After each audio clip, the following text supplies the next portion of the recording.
Hey, Katie. We have The Haunted Bridge. We are on Chapter 13, Unexpected Plunge. Have you learned something about Margaret Judson? Nancy inquired as she led Mrs. Sutter to a secluded corner in the hotel lobby. Do you know where she's living now? No, Miss Drew. That's what I wanted to talk to you about. Nancy looked puzzled, and Mrs. Sutter hastened to explain. She had learned from the village postmistress that several letters addressed to Margaret Judson were being held for lack of a forwarding address. So she's been getting some letters to her old address, and they can't send the letters to her new address because she never gave it to them.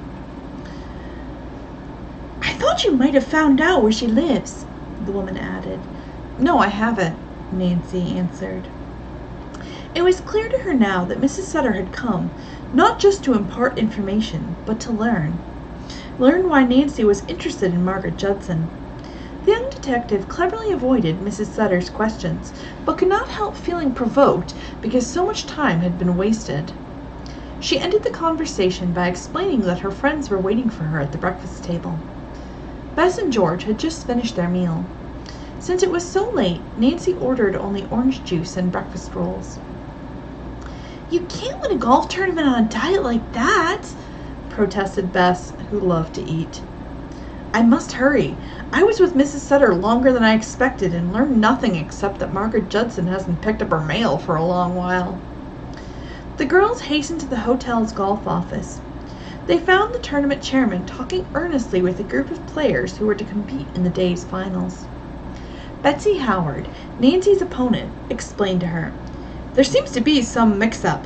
Our match has been postponed until 1 o'clock. I'm glad, said Nancy.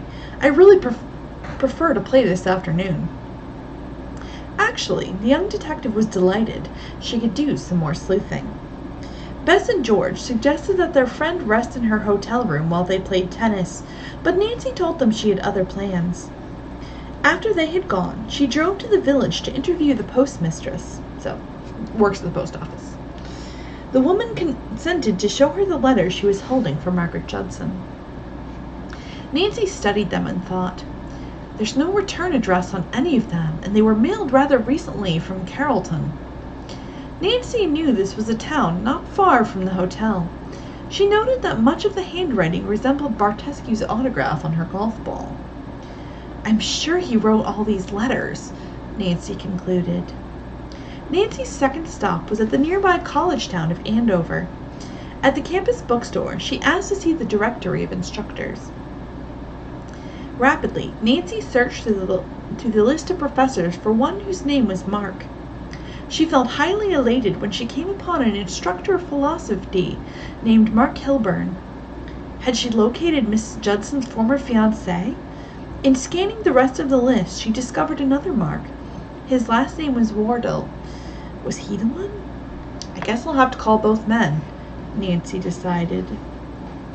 Professor Hilburn was not in his office. She got his home address, but wasted precious minutes trying to find the street. Even before she rapped on the door of the neat little brick house, Nancy suspected she was at the wrong place. An upset toy wagon on the front lawn gave mute evidence that Mark Hilburn was married. Mrs. Hilburn answered the bell. She proved to be a charming, middle-aged woman with 3 children. I shouldn't have troubled you, Nancy apologized. The professor for whom I'm searching is single, and I know only his first name, which is Mark. Then the man you're looking for is Mark Wardell, the woman suggested. He's single and not more than 30 years old, I judge. He's head of our zoology and botany departments, so his study is of animals and plants. Can you tell me where he lives? Nancy asked eagerly. His home is at 16 Hyman Street, and he has a housekeeper. 10 minutes later, Nancy rang the bell at the Wardell house. She was admitted by a pleasant woman.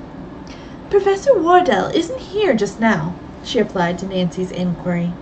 Sometimes he comes home to lunch, but I can never be certain. He usually takes a hike in the woods. The professor is deeply interested in nature lore. Nancy was disappointed, but decided to take the woman into her confidence. She mentioned that she was trying to locate a man who was an acquaintance of Margaret Judson. "Oh, dear me, they were more than mere acquaintances," the housekeeper replied quickly. "Professor Wardell and Miss Judson were engaged, but no wedding took place. He hasn't seen himself since." Nancy was now convinced that Mark Wardell was the person with whom she must talk if she expected to solve the mysteries surrounding Margaret Judson. "Will you please give Professor Wardell an important message?" she requested, and took a piece of paper from her purse. After her writing her name and the address of her hotel on it, she handed over the notation. "Ask him to see me at this address as soon as he can. It's extremely urgent." "I'll be glad to. Are you a student here?" the woman asked. "No." On the way back to Deer Mountain Hotel, Nancy reflected that her morning had certainly been profitable. She thought, "It's rather a coincidence that Professor Wardell and Mr. Haley are interested in botany and zoology. Is there a connection between the men?" By the time she arrived at the hotel, Nancy barely had time to snatch a sandwich before she was due to appear at the first tee. Bess, George, Ned, and Mr. Drew were on hand to witness the start of the match, and smiled encouragingly as Nancy stood quietly awaiting her turn to drive off. So, hit the ball, not like driving a car. "Bring home the silver loving cup," George urged in a whisper. "We'll be pulling for you." Betsy Howard, a well-known golfer, had turned in a score of 70 for her semi-final match, which was better than Nancy had ever made. The young detective knew that if she expected to win, she would have to turn in the best score of her life. Nancy feared that with her hand paining her, she might not even be able to play as well as usual. "I'll do the best I can," she determined. "Win or lose, I'll accept the decision gracefully." Miss Howard made a long drive from the tee. Nancy's ball did not go as far, but ended up in perfect position. When they reached the green, both putted well, and the score was even.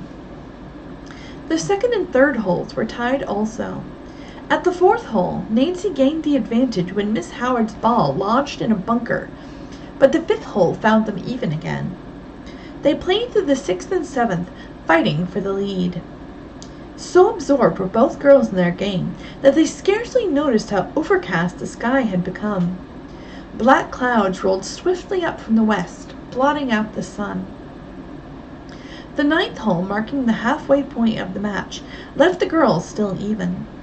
Betsy Howard seemed as fresh as ever, and on the 10th tee drove out a ball which easily went 220 yards.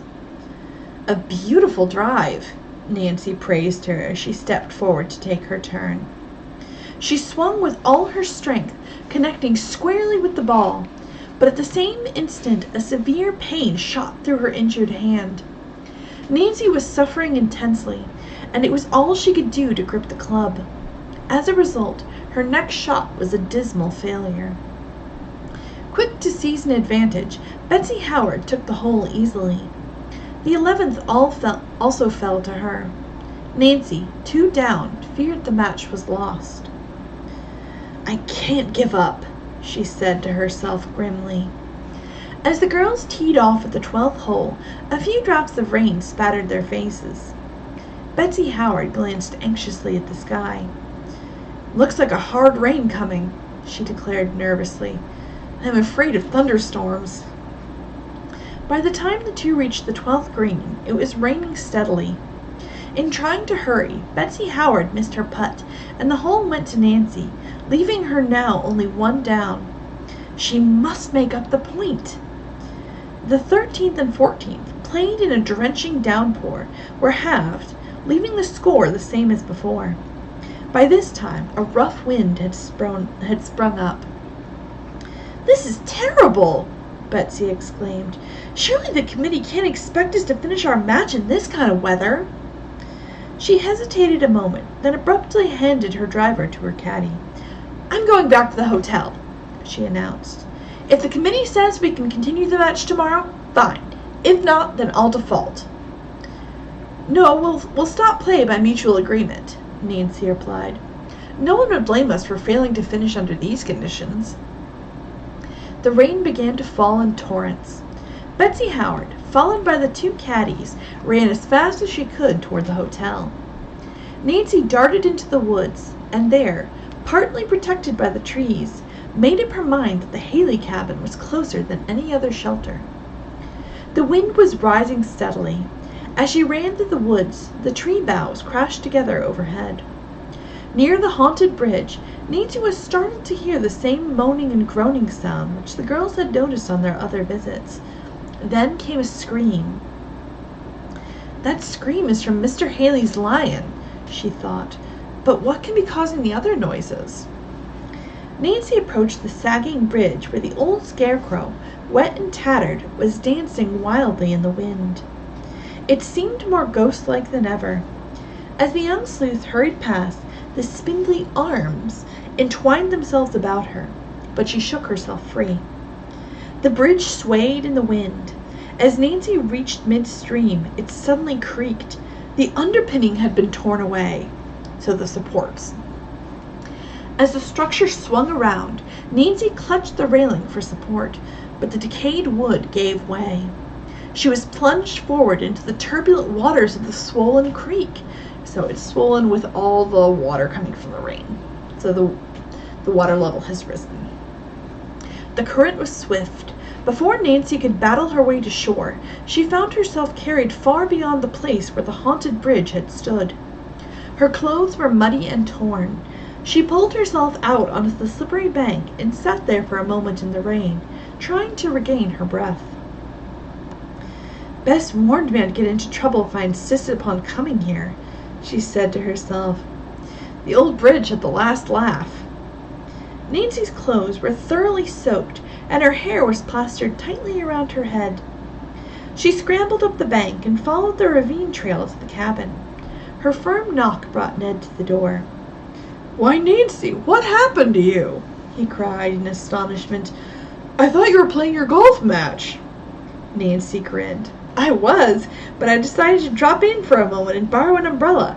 Did you hear a loud crash a few minutes ago?" "Yes, it sounded as if the bridge went down." "It did, and I went with it. You should have seen me sailing down the ravine." An expression of concern remained on Ned's face, in spite of the girl's bantering tone. "Your hand, Nancy! You've hurt it again!" he exclaimed. "You've hurt it again!" "It is swollen," she admitted, "but I'll be all right to finish the golf tournament tomorrow. We stopped because of the heavy rain." Suddenly a thought came to Nancy. "Ned, I'm surprised to find you here. I thought you intended to stay at the hotel until the end of the golf match." "I meant to, but just after you teed off, Bert came to tell me I was needed here again." "Is Mr. Haley worse?" Nancy asked. "We'll have to